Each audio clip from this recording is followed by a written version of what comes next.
Nuestra lectura bíblica que acabamos de leer dice: he aquí que viene, y viene con las nubes, y todo ojo le verá, y los que le traspasaron.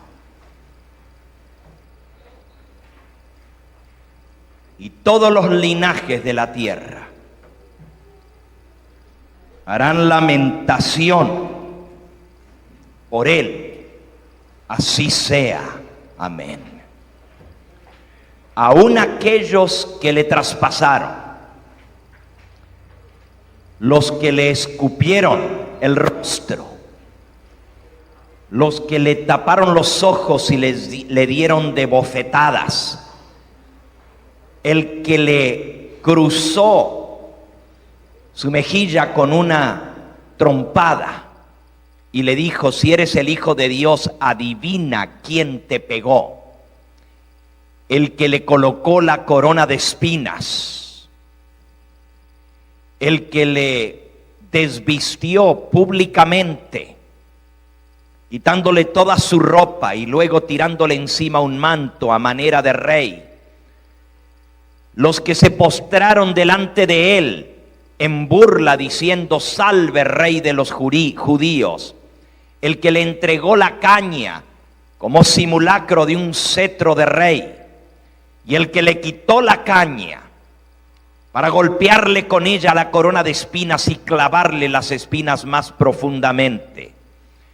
Los soldados que le dieron de látigos hasta destrozar su espalda, sus brazos, sus piernas, así como lo vimos en la música de este momento. Y aquel que con furia descargó el golpe del martillo sobre sus manos. Todos los que le traspasaron lo van a ver venir en gloria. La razón para eso es que Dios va a volver a la vida a algunas personas para que estén vivas para verle regresar cuando Él venga en las nubes del cielo. Nuevamente nuestro versículo de la lectura bíblica: he aquí que viene con las nubes, y todo ojo le verá, y los que le traspasaron, y todos los linajes de la tierra harán lamentación por él, así sea. Amén. Noten que dice: todo ojo le verá. Obviamente se refiere a todo ojo de aquellos que estén vivos cuando Él regrese, porque luego agrega: y los que le traspasaron también lo verán. O sea, nos da a entender que aparte de aquellos que estén vivos en la tierra y le vean venir en las nubes del cielo, también los que le traspasaron le tendrán que ver venir en gloria. Esto va a ser para cumplir la palabra que Jesús habló en su juicio, cuando estaba siendo enjuiciado con testigos falsos. Y el sumo sacerdote demandó de él que respondiera, porque Jesús guardaba silencio, no se defendía ante los acusadores. Como decía la Escritura al final de la película: como oveja fue llevado al matadero, como oveja delante de sus trasquiladores enmudeció y no abrió su boca. Pero si vamos por un momento al Evangelio de San Mateo, en el capítulo 26, Mateo capítulo 26,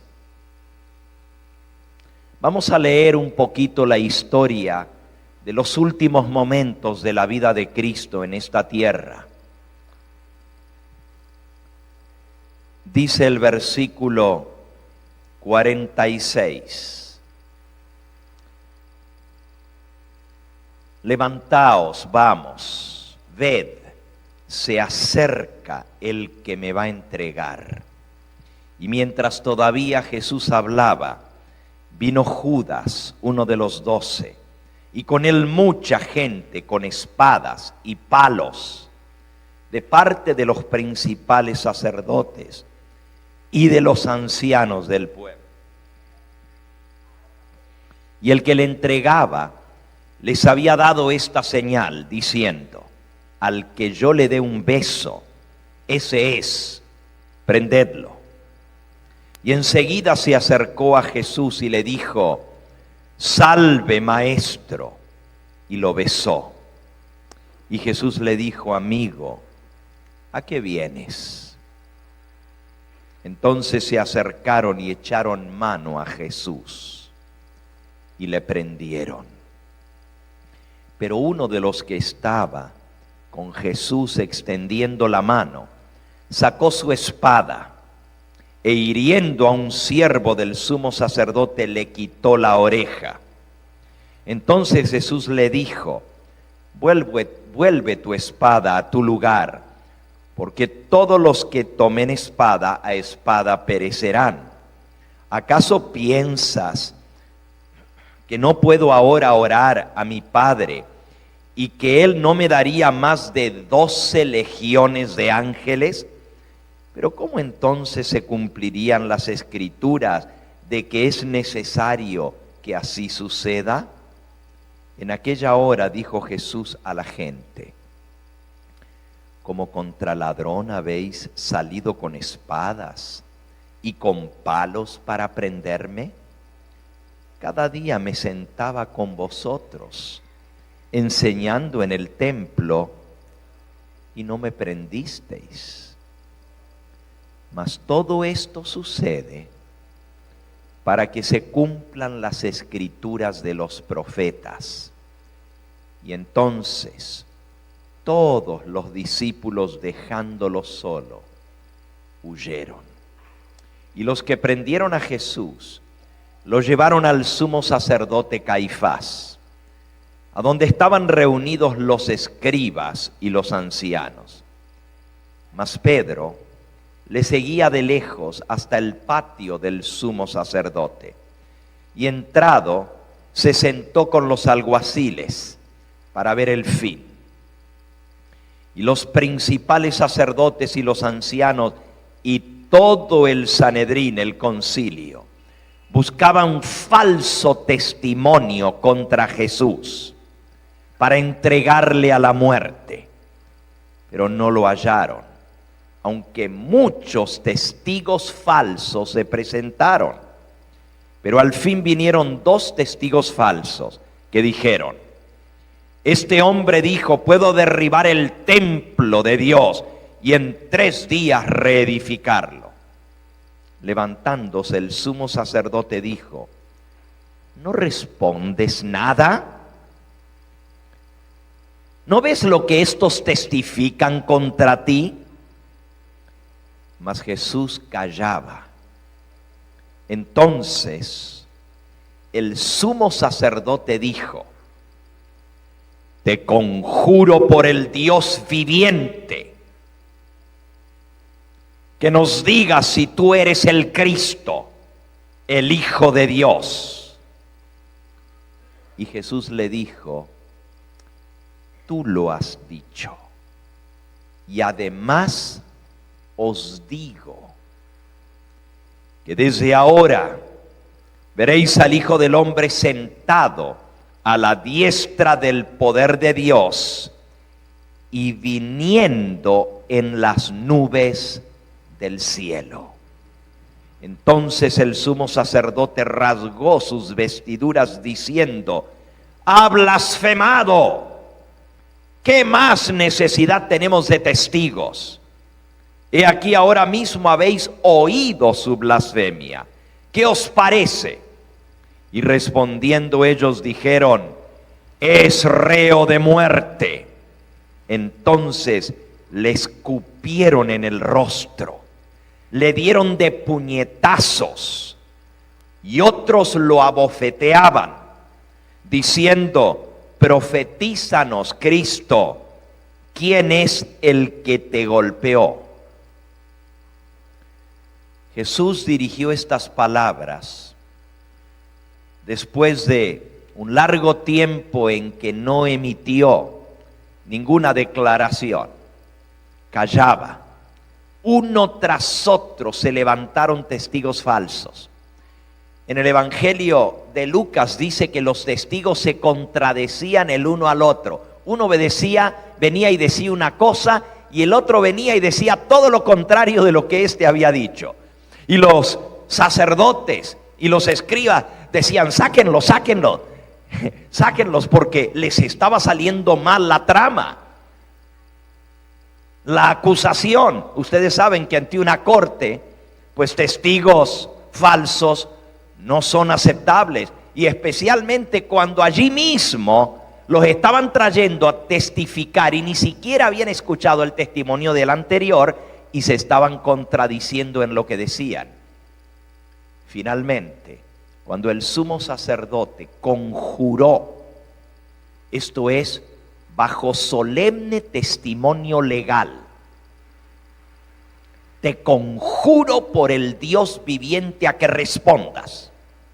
Solo entonces, cuando el nombre del Todopoderoso había sido invocado por el sumo sacerdote, pidiéndole a Cristo bajo juramento legal que respondiera: ¿eres tú el Cristo, el Hijo de Dios? Jesús abrió su boca y dijo: tú lo has dicho. Y te digo más: desde ahora el Hijo del Hombre va a estar a la diestra del Todopoderoso, y le veréis viniendo en las nubes del cielo. Noten que la expresión está en plural. Además os digo, versículo 64, además os digo que desde ahora veréis al Hijo del Hombre sentado a la diestra del poder de Dios y viniendo en las nubes del cielo. Dirigiéndose a todos esos que estaban en la corte, a los testigos falsos, a los que lo abofetearon, a los que lo escupieron, a los que lo golpearon, al sumo sacerdote, a todo el Sanedrín y a todos los que estaban allí, Jesús les dijo: veréis al Hijo del Hombre viniendo en las nubes del cielo. El Evangelio de San Marcos repite, al describir la escena, palabras muy similares. Están en San Marcos capítulo 14. Dice el versículo 56. Porque muchos decían falso testimonio contra él, mas sus testimonios no concordaban. Entonces, levantándose unos, dieron falso testimonio contra él, diciendo: nosotros le hemos ido a decir: yo derribaré este templo hecho a mano, y en 3 días edificaré otro sin mano. Pero ni aun así concordaban en el testimonio. Entonces el sumo sacerdote, levantándose en medio, preguntó a Jesús: ¿no respondes nada? Mira lo que estos testifican contra ti. Mas él callaba y nada respondía. Y el sumo sacerdote le volvió a preguntar y le dijo: ¿eres tú el Cristo, el Hijo del bendito? Y Jesús le dijo: yo soy. Y veréis al Hijo del Hombre sentado a la diestra del poder de Dios y viniendo en las nubes del cielo. Entonces el sumo sacerdote, rasgando su vestidura, dijo: ¿qué más necesidad tenemos de testigos? ¿Habéis oído la blasfemia? ¿Qué os parece? Y todos ellos le condenaron, declarándole ser digno de muerte. Y algunos comenzaron a escupirle, a cubrirle el rostro, a darle de puñetazos y a decirle: adivina, profetiza. Y los alguaciles le daban de bofetadas en el rostro.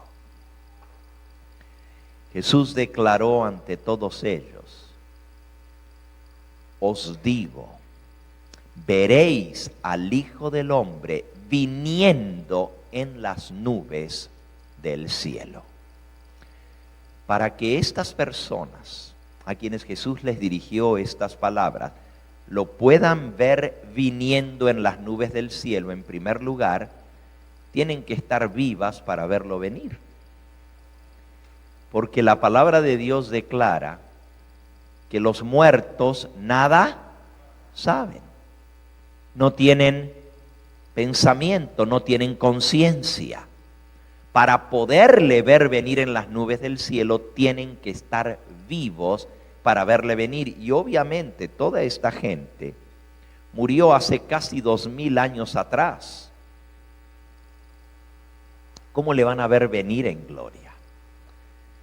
Tanto Jesucristo como estando ante el concilio, como Jesucristo hablándole a Juan en la isla de Patmos, le aseguró que Él va a venir en las nubes del cielo y que los que le traspasaron, los que se burlaron y se mofaron de Él, van a verle venir en gloria. Todo ojo le verá y los que le traspasaron. No se olvidó el Señor Jesús de lo que había declarado. Solo que cuando Él venga no va a venir ceñido con una corona de espinas. No va a venir con el rostro desfigurado. Al ver la película mientras nuestra hermana cantaba el himno en la Vía Dolorosa, a veces parece increíble que Jesús hubiera sido golpeado y azotado de la manera como lo vimos. Su rostro estaba todo desfigurado, sus piernas, sus brazos, su espalda hecha triza, sangrando por todas partes. Sin embargo, no es exagerado lo que vimos en la película. En el libro de Isaías, en el capítulo 53, 750 años antes de que Cristo naciera, ya el profeta había visto y había escrito estas palabras. Versículo 3. Despreciado y desechado entre los hombres, varón de dolores, experimentado en quebranto, y como que escondimos de Él el rostro, fue menospreciado y no lo estimamos. Ciertamente llevó Él nuestras enfermedades y sufrió nuestros dolores, y nosotros le tuvimos por azotado, por herido de Dios y abatido. Mas Él herido fue por nuestras rebeliones, molido por nuestros pecados. El castigo de nuestra paz fue sobre Él, y por su llaga fuimos nosotros curados. Todos nosotros nos descarriamos como ovejas, cada cual se apartó por su camino, mas Jehová cargó en Él el pecado de todos nosotros. Angustiado Él y afligido no abrió su boca. Como cordero fue llevado al matadero, como oveja delante de sus trasquiladores, enmudeció y no abrió su boca. Por cárcel y por juicio fue quitado. Y su generación, ¿quién la contará? Porque fue cortado de la tierra de los vivientes, y por la rebelión de mi pueblo fue herido. Se dispuso con los impíos su sepultura, mas con los ricos fue en su muerte, aunque nunca hizo maldad, ni hubo engaño en su boca. Con todo esto Jehová quiso quebrantarlo, sujetándole a padecimiento. Cuando haya puesto su vida en expiación por el pecado, verá linaje, vivirá por largos días, y la voluntad de Jehová será en su mano prosperada. Verá el fruto de la aflicción de su alma, y quedará satisfecho. Por su experiencia justificará mi siervo justo a muchos y llevará las iniquidades de ellos. Por tanto, yo le daré parte con los grandes y con los fuertes repartirá despojos, por cuanto derramó su vida hasta la muerte. Y fue contado con los pecadores, habiendo él llevado el pecado de muchos y orado por los transgresores. Esta escritura muestra cómo fue desfigurado su rostro, cómo fue azotado, herido, molido, dice aquí, por nuestros pecados. Cómo Dios mismo permitió, su Padre, que Él sufriera el castigo de todos nosotros. Pero también dice que cuando haya puesto su vida en expiación por el pecado, volvería a vivir. Viviría otra vez.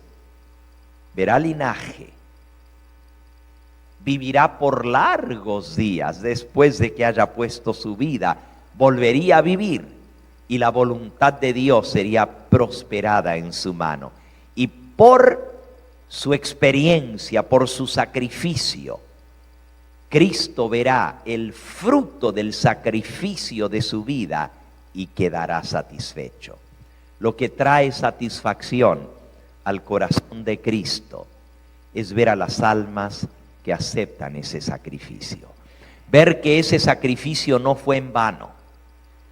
Ver que gracias a ese dolor, tú y yo hemos llegado a ser salvos. Y por eso, cuando leemos que Él va a traer a la vida a aquellos que le traspasaron para verle venir en gloria, pensamos qué vergüenza, qué confusión tendrá esa gente cuando vean que el mismo que ellos le colocaron la corona de espinas, se burlaron de Él y se postraron diciendo: salve Rey de los judíos. Ahora viene como Rey de reyes y Señor de señores. Y no trae una corona de espinas, sino muchas diademas, una corona arriba de la otra, coronado Rey de reyes y Señor de señores. Imagínense la confusión, la vergüenza, la consternación de estos cuando le vean venir en gloria. Pero ¿cómo es que le van a ver? ¿Cuándo es que van a volver a la vida para verle venir? Porque dice: veréis al Hijo del Hombre viniendo en las nubes del cielo. Para verle viniendo tienen que estar vivos antes que Él venga. Saben, la Biblia enseña que todos los muertos en Cristo resucitarán en el momento de la venida del Señor. Cuando suene la trompeta. Vamos a leerlo, 2 versículos. Primera de Tesalonicenses 4 y Primera de Corintios 15. En Primera de Tesalonicenses capítulo 4, el apóstol Pablo nos dice, comenzando en el versículo 13 en adelante: no quiero, hermanos, que ignoréis acerca de los que duermen, para que no os entristezcáis como los otros que no tienen esperanza. Porque si creemos que Jesús murió y resucitó, así también debemos creer que Dios traerá con Jesús a la vida a los que durmieron en Él. Por lo cual os decimos esto en palabra del Señor, que nosotros, los que vivimos, los que habremos quedado hasta la venida del Señor, no precederemos a los que durmieron, porque el Señor mismo, con voz de mando, con voz de arcángel y con trompeta de Dios descenderá del cielo, y los muertos en Cristo resucitarán primero. Y luego nosotros, los que vivimos, los que hayamos quedado, seremos arrebatados juntamente con ellos en las nubes, para recibir al Señor en el aire, y así estaremos siempre con el Señor. Aleluya. Cuando Cristo venga en las nubes del cielo, Él va a llamar a la vida a todos los santos dormidos, de todas las generaciones. Por eso Pablo dice: no quiero, hermanos, que ignoréis acerca de los que duermen. Los que duermen son los muertos. Duermen en el sepulcro. Y él dice: no os entristezcáis por vuestros seres amados, porque si creemos que Jesús murió y resucitó, así también debemos creer en la resurrección de todos los muertos. Debemos creer que así como Dios resucitó a Cristo, Dios traerá la vida con Jesús a los que durmieron en Él. Y explica cómo y cuándo va a ser. Él dice: sonará la trompeta, el Señor mismo con aclamación, con voz de arcángel y con trompeta de Dios descenderá del cielo. Y los muertos en Cristo resucitarán primero. Todos aquellos que murieron en la esperanza, todos aquellos que creyeron en ese Dios que tiene poder de dar vida a los muertos y que aceptaron el sacrificio de Cristo. Y escuchen bien, tanto los que vivieron antes de que Cristo muriera, como los que vivieron después de la muerte de Cristo, pero creyeron en ese sacrificio, resucitarán gloriosos en su venida. Los que murieron antes de que Cristo viniera a morir, casi 4000 años de historia de la humanidad hasta que Cristo vino a nacer en Belén, a vivir una vida de perfecta obediencia a Dios y a morir una muerte en nuestro lugar, una muerte vicaria. 4000 años de historia. ¿Cómo se van a salvar esas personas? Por la misma muerte de Cristo. Por eso, desde que entró el pecado en el mundo, Dios les enseñó a los pecadores, a Adán y a Eva, a traer un cordero, a sacrificarlo sobre un altar y con esa sangre hacer la expiación. Esa sangre representaba a Jesucristo, el Cordero de Dios. Por eso leímos: como cordero fue llevado al matadero, como oveja delante de sus trasquiladores. Cristo es ese cordero que fue inmolado desde el principio del mundo, y por ese sacrificio todo aquel que crea en Él tendrá vida eterna. Jesús se lo dijo a Marta y se lo repitió a María cuando había muerto su hermano Lázaro. Y yo sé que aquí en nuestro medio hay personas que todavía no se consuelan por la muerte de algún ser querido. Tu mamá, tu papá, tu hermano, tu hermana, tu hijo, tu hija. Y tú dices: ¿por qué? ¿Por qué la vida es tan corta?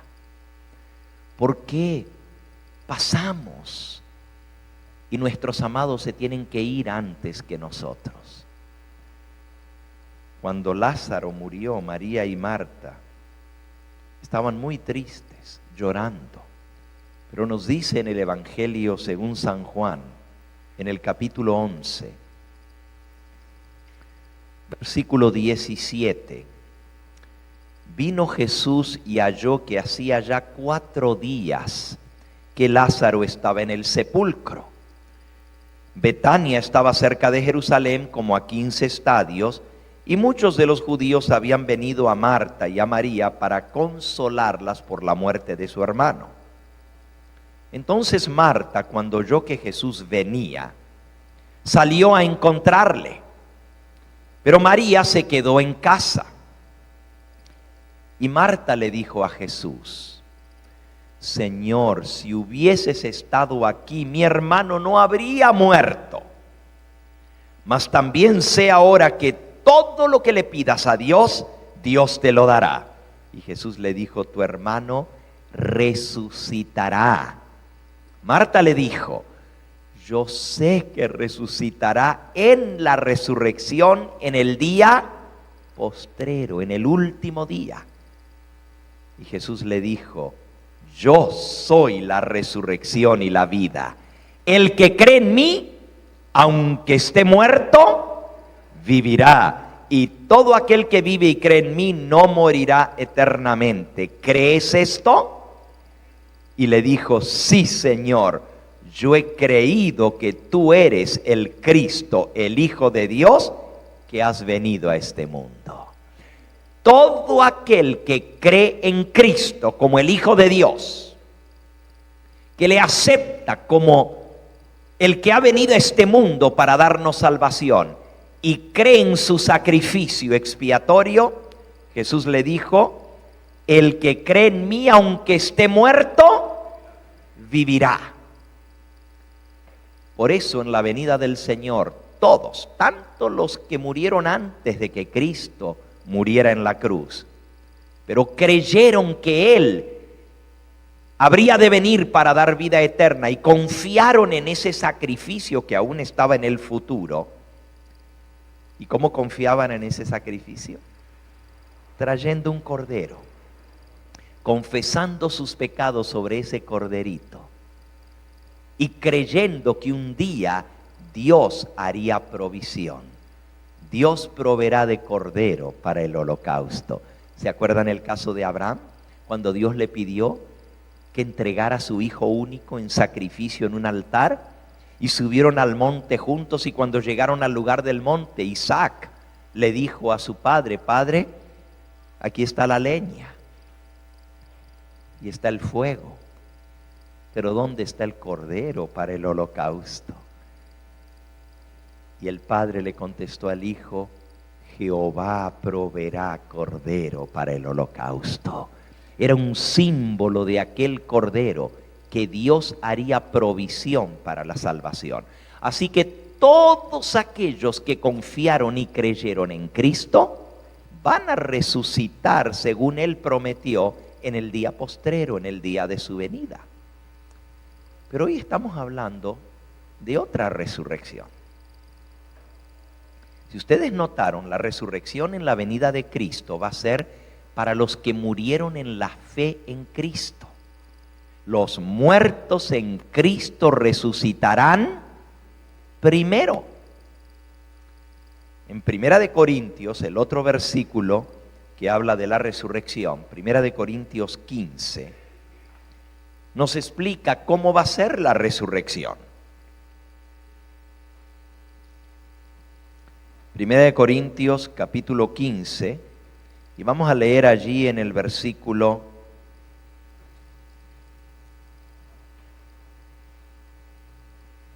51 en adelante. He aquí os digo un misterio.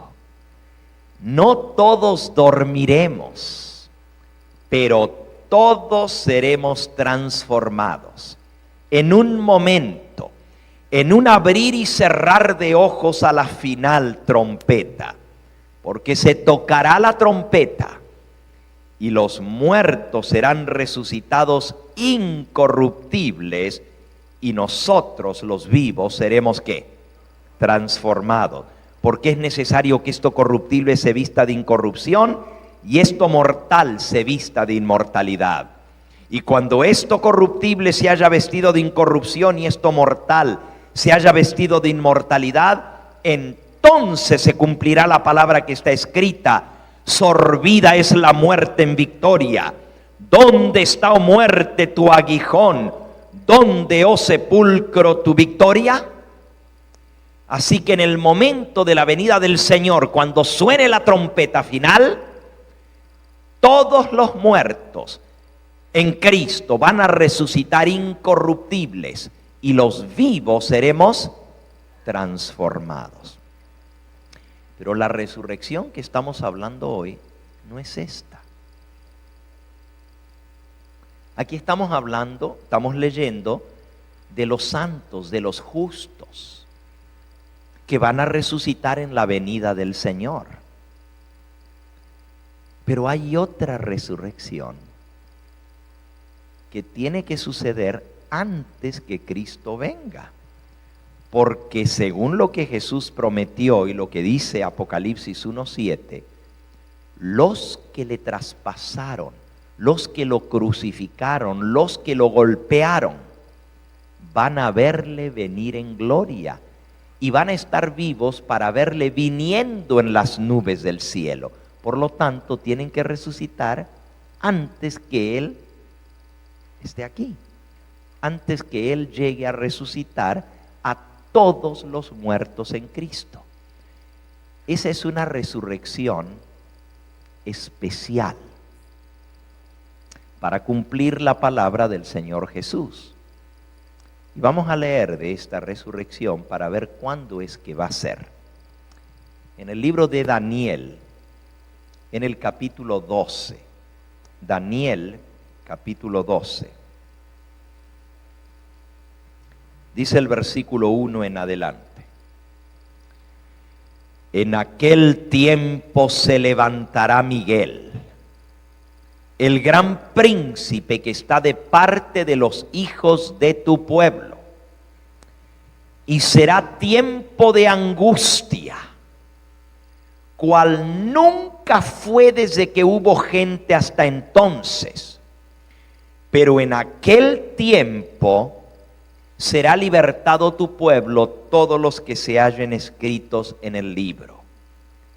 Y muchos de los que duermen en el polvo de la tierra serán despertados, unos para vida eterna y otros para vergüenza y confusión perpetua.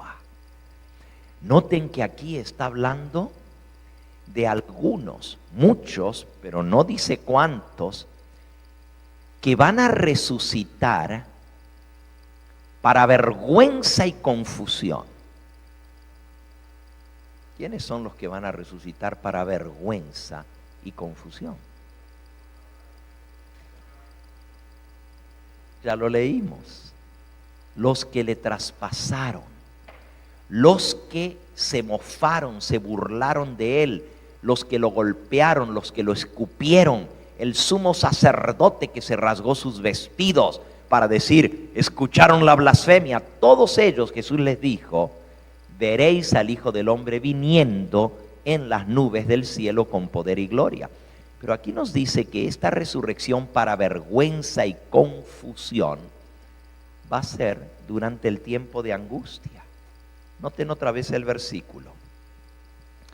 En aquel tiempo se levantará Miguel, el gran príncipe que está de parte de los hijos de tu pueblo, y será tiempo de angustia, cual nunca fue desde que hubo gente hasta entonces.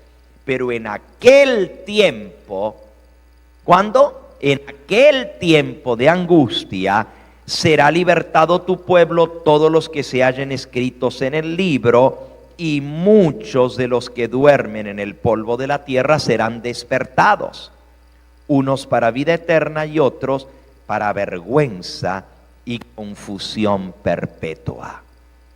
Tiempo de angustia cual nunca fue desde que hubo gente en la tierra. Jesús habla de este tiempo de angustia citando justamente al profeta Daniel. Vamos al libro o al Evangelio según San Mateo, capítulo 24. Mateo capítulo 24. Dice el versículo 21. Porque habrá entonces gran tribulación, como no lo ha habido desde el principio del mundo hasta ahora, ni lo habrá. Daniel dijo tiempo de angustia, cual nunca ha habido desde el principio del mundo, ni lo habrá. Jesús dice tribulación, cual nunca ha habido desde el principio del mundo, ni la habrá.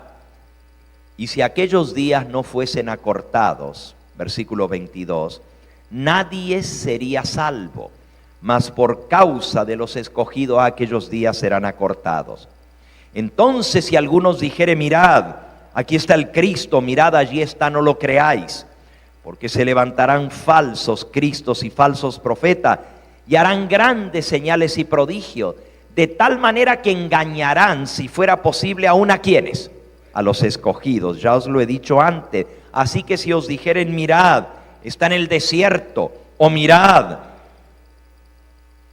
Así que si os dijeren, mirad, está en el desierto, no salgáis, o mirad, está en los aposentos, no lo creáis, porque como el relámpago que sale desde el oriente y se muestra hasta el occidente, así también será la venida del Hijo del Hombre. Así que aquí está hablando de ese tiempo de angustia, de tribulación, cual nunca ha habido, ni lo habrá. Y dice que va a haber mucho engaño en ese tiempo de angustia, y mucha gente va a ser engañada. Incluso va a aparecer el diablo como si fuera el mismo Cristo. Falsos cristos, falsos profetas. Y dice aquí que va a engañar, si fuera posible, aún a quienes, a los mismos escogidos. Y luego nos da una reconvención, dice, si les dicen está en el desierto, no salgáis, o está en tal o cual lugar, no vayáis, porque la venida de Cristo va a ser como el relámpago que se ve desde el oriente hasta el occidente. No se dejen engañar. Y después de la tribulación, entonces Cristo va a venir a resucitar a los muertos, versículos 29 y 30. E inmediatamente después de la tribulación de aquellos días, el sol se oscurecerá, la luna no dará su resplandor, las estrellas caerán del cielo, y las potencias de los cielos serán conmovidas. Y entonces aparecerá la señal del Hijo del Hombre en el cielo. La señal del Hijo del Hombre en el cielo es una pequeña nubecita del tamaño de la mitad de la palma de la mano. Así, una nubecita chiquita de la mitad de la palma de una mano. Esa es la señal del Hijo del Hombre. Y dice, después de la tribulación de aquellos días, el sol se oscurecerá, la luna no dará su resplandor, las estrellas serán sacudidas y caerán del cielo, y las potencias de los cielos serán conmovidas, y entonces aparecerá la señal del Hijo del Hombre en el cielo. Y entonces se lamentarán todas las tribus de la tierra y verán, versículo 30, al Hijo del Hombre viniendo en las nubes del cielo con poder y gran gloria. ¿Y qué dice el 31? Y enviará a sus ángeles con gran voz de trompeta, y recogerán, juntarán a sus escogidos desde un extremo del cielo hasta el otro. ¿Notaron? Recién cuando Cristo aparezca, cuando suene la trompeta, envía a sus ángeles a recoger a todos los redimidos de todas partes, desde un extremo del cielo hasta el otro. Esa es la resurrección general, donde todos los muertos en Cristo van a resucitar. Pero aquí dice que primero viene la tribulación, la angustia. Y dice que en ese tiempo de angustia, muchos de los que duermen en el polvo de la tierra serán despertados, unos para vida eterna y otros para vergüenza y confusión. Si ustedes notan, tan pronto como termina el tiempo de angustia, aparece la señal del Hijo del Hombre en el cielo.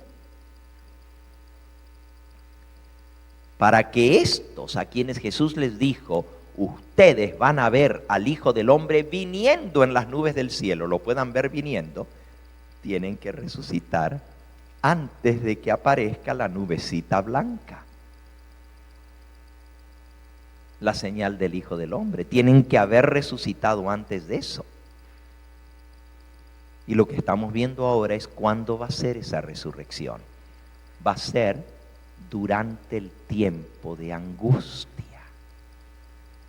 En ese tiempo será libertado tu pueblo, todos los que se hallen escritos en el libro, y muchos de los que duermen serán despertados, unos para vida eterna y otros para vergüenza y confusión perpetua.